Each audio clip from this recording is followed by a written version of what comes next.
اعوذ باللہ من الشیطان الرجیم، بسم اللہ الرحمن الرحیم۔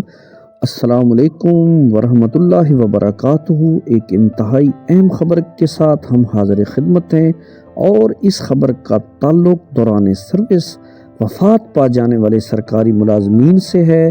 خبر بتانے سے پہلے آپ دوستوں سے گزارش ہے کہ اگر آپ میرے اس چینل پر نئے ہیں تو کائنڈلی میرے چینل کو سبسکرائب کریں، بیل آئیکن پریس کریں تاکہ آنے والی ہر نئی ویڈیو بر وقت آپ تک پہنچ سکے۔ دوستو، government of Pakistan cabinet secretariat establishment division نے 7 فروری 2025 کو ایک نوٹیفیکیشن جاری کیا ہے۔ یہ نوٹیفیکیشن آپ اپنی سکرین پر بھی دیکھ سکتے ہیں۔ اس نوٹیفیکیشن میں سرکاری ملازمین کے لیے کیا بری خبر ہے، ہم آپ کو تفصیل سے بتاتے ہیں۔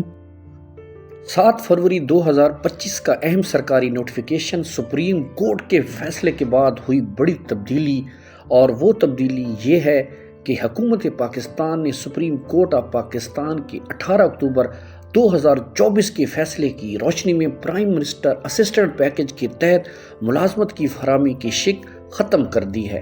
اب سرکاری ملازمین کے وفات پانے کے بعد ان کے اہل خانہ کو ملازمت دینے کی سہولت دستیاب نہیں ہوگی۔ دوستو، اس نوٹیفیکیشن کے بعد اب ملازمت کے دوران وفات کی صورت میں اہل خانہ کو نوکری نہیں دی جائے گی۔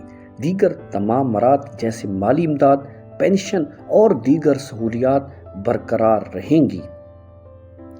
اس نوٹیفیکیشن کے مطابق جو سرکاری ملازمین اس شک سے مستثنیٰ ہیں وہ یہ ہیں: سپریم کورٹ کے فیصلے کے مطابق دہشت گردی کے واقعات میں شہید ہونے والے سرکاری ملازمین کے اہل خانہ پر اس پابندی کا اطلاق نہیں ہوگا۔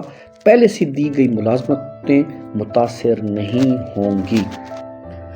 اس نوٹیفیکیشن کے مطابق تمام وزارتوں اور اداروں کو ہدایت جاری کر دی گئی ہیں کہ اس فیصلے پر فوری عمل درآمد کو یقینی بنایا جائے۔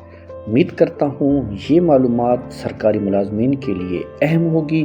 مزید معلومات کے لیے پوسٹ شیئر کریں اور دوسروں کو بھی آگاہ کریں۔ شکریہ۔